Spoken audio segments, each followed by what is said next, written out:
तो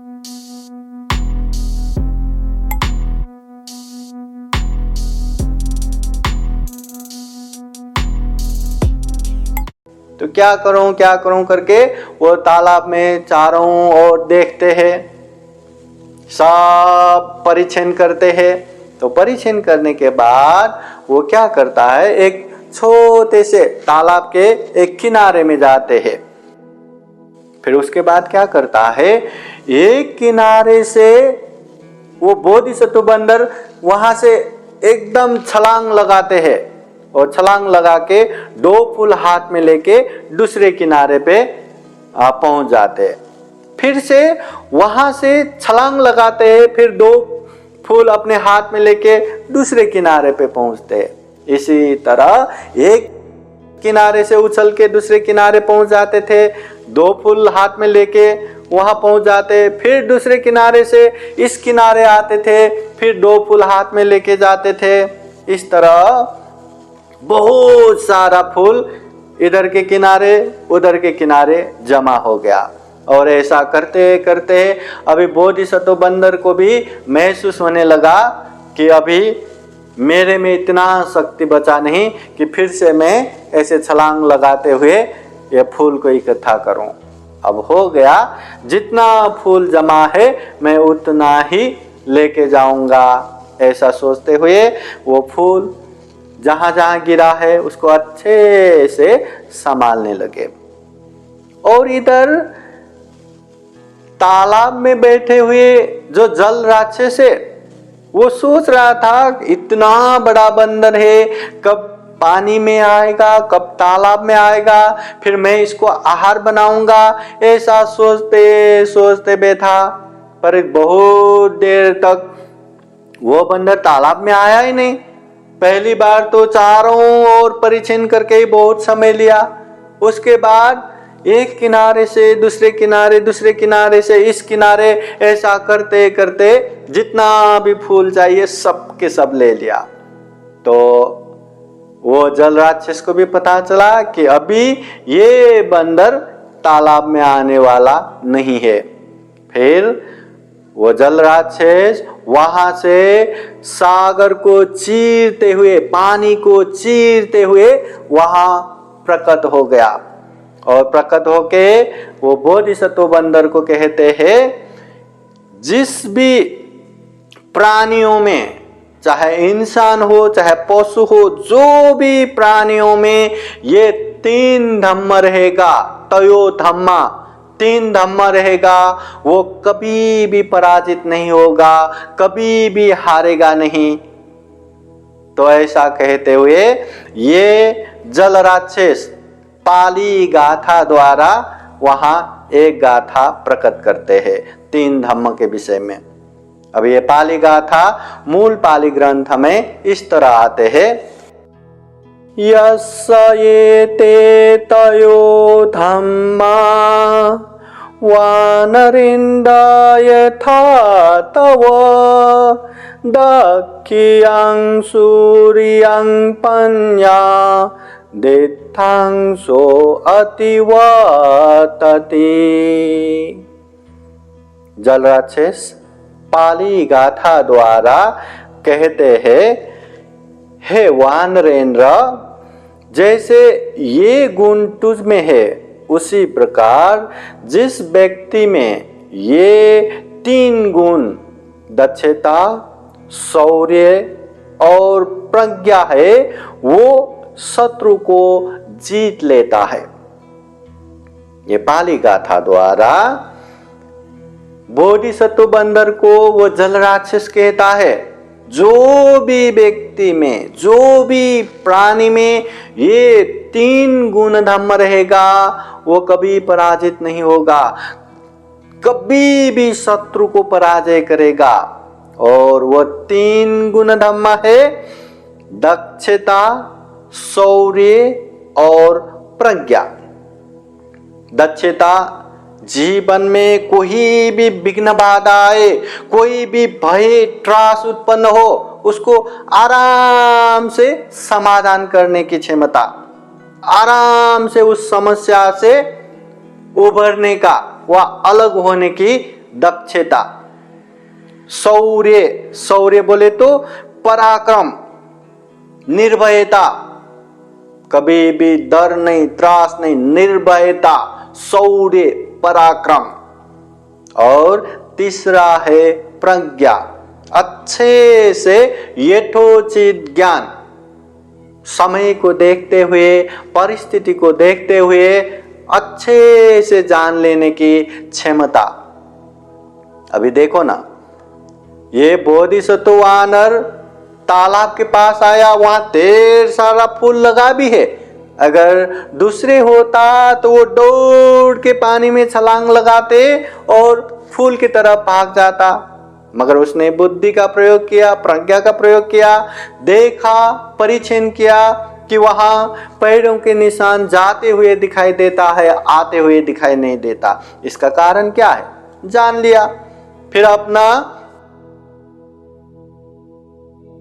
शौर्य, दक्षता प्रकट किया कि वहां तालाब में जल राक्षस है, अभी मैं क्या करूं करके डर के नहीं बैठा, भयभीत होके नहीं बैठा। उसने समाधान ढूंढा, अब मैं क्या कर सकता हूं कि मुझे तालाब में जाना भी ना पड़े और वो फूल भी अपने पास आए, कि मैं क्या कर सकता हूं। फिर परीक्षण करते करते करते करते उसने ऐसे किनारे ढूंढ लिया कि जहां एक किनारे से दूसरे किनारे आराम से छलांग लगा सके। फिर उसने क्या किया, तालाब के बीच में जो फूले हुए फूल को एक किनारे से छलांग लगा के कम से कम 2 फूल हाथ में लेता और दूसरे किनारे में पहुंच जाता। फिर वहां से फिर छलांग लगाता, 2 फूल हाथ में लेता, फिर दूसरे किनारे। ऐसा करते करते जितना चाहिए उतना फूल भी जमा किया। इस तरह ये बोधिसत्व बंदर में दक्षता भी है, शौर्यता भी है, प्रज्ञा भी है। इसलिए ये जल राक्षस कहते हैं कि इतने ये जो 3 गुण धम्म तुझ में दिखता है, तो ये गुण धम्म है तो कभी भी पराजित नहीं हो सकता, शत्रुओं को भी आराम से पराजित कर सकते हैं। ऐसा कहते हुए ये जल राक्षस उनसे पूछते हैं, इतना सारा फूल किस लिए चाहिए था। तो बोधिसत्व बंदर कहते हैं कि मेरे पिताजी का आदेश है ये कि ये तालाब में फूल लेके आओ, मुझे राजा बनाएंगे, इसलिए मैं लेने के लिए आए। तो वो जल राक्षस कहते हैं, आप में इतना गुण धम्म है, दक्षता है, शौर्य है, प्रज्ञा है, इसलिए इतना फूल आप स्वयं लेके जाए ये उचित नहीं है कि मैं खुद ये फूल लेके आपके पीछे पीछे चलता हूं, मैं आपकी सेवा करना चाहता हूं। तो बोधिसत्व बंदर कहते, अगर तुम आना चाहते हो तो ठीक है, अच्छी बात है, अगर तुम ये फूल पकड़ के मेरे पीछे पीछे आना चाहते हो तो ठीक है, आ जाओ। तो सारा फूल जल राक्षस हाथ में पकड़ के वो बोधिसत्व बंदर के पीछे पीछे चलने लगे।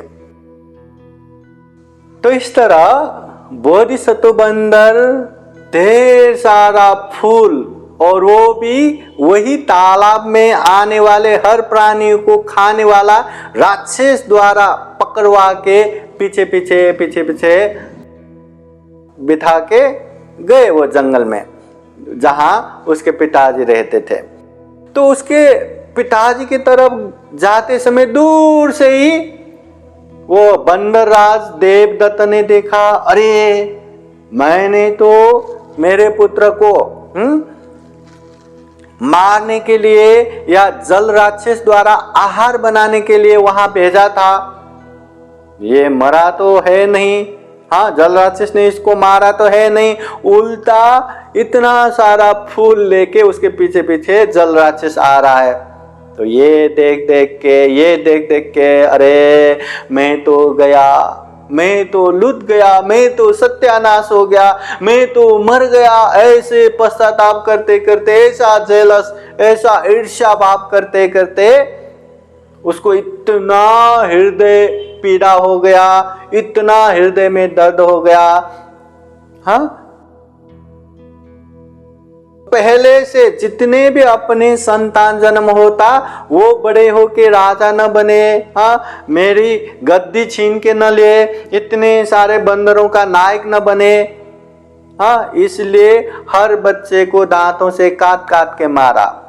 पर अचानक से कहां से इतना बड़ा बंदर प्रकट हो गया अपने बेटे बन के, और उसको भी मारने के लिए राक्षस के पास भेजा। तो राक्षस ही उसके पीछे पीछे आके सेवा कर रहे। तो ये देख के वो देवदत्त बंदर राज को सहन ही नहीं हुआ, इतना हृदय में दर्द हो गया, इतना हृदय में पीड़ा हो गया कि उसका हृदय इतना सहन न हो गया, तो हृदय ही 7 टुकड़ा होके वहीं पे मर गया। फिर बोधिसत्व वहां आ गया, पिताजी वहीं तरप के मर गया। अब क्या करे, पिताजी का अंत्येष्टि किया, और जितने भी बंदर वहां पे जमा थे सारे बंदरों ने अब से हमारे राजा, हमारे नायक यही, ये बोधिसत्व बंदर होगा करके सब ने उसको ही राजा चुन लिया। उसके बाद बोधिसत्व बंदर सारे बंदरों के नायक बन के, सारे बंदरों के राजा बन के, सबका अच्छे से ख्याल रख के संभाल के आराम से जीवन बिताने लगे। जब तक अपनी आयु है तब तक अच्छे से धम्मपूर्वक जीवन निर्वाह करके कर्म अनुसार परलोक हो गए। महाकारुणिक तथागत बुद्ध जातक कथा और वर्तमान कथा को जोड़ते हुए सारांश में जातक कथा समापन करते हैं, और जातक कथा के अंत में तथागत बुद्ध कहते हैं, तदा यूथपति देवदत्तो अहोसे, उस समय का जो बंदरों के नायक, जो बंदर राज है वो देवदत्त था। यूथपति पुत्रोपन अहमेवाते, जो यूथपति जो बंदर राज के पुत्र जो है वो तो मैं ही था कहते हुए तथागत बुद्ध ये जातक कथा समापन करते हैं। साधु साधु साधु। बुद्धं नमामि, बुद्ध को नमन करता हूँ। धम्मं नमामि, धम्म को नमन करता हूँ। संघं नमामि, संघ को नमन करता हूँ।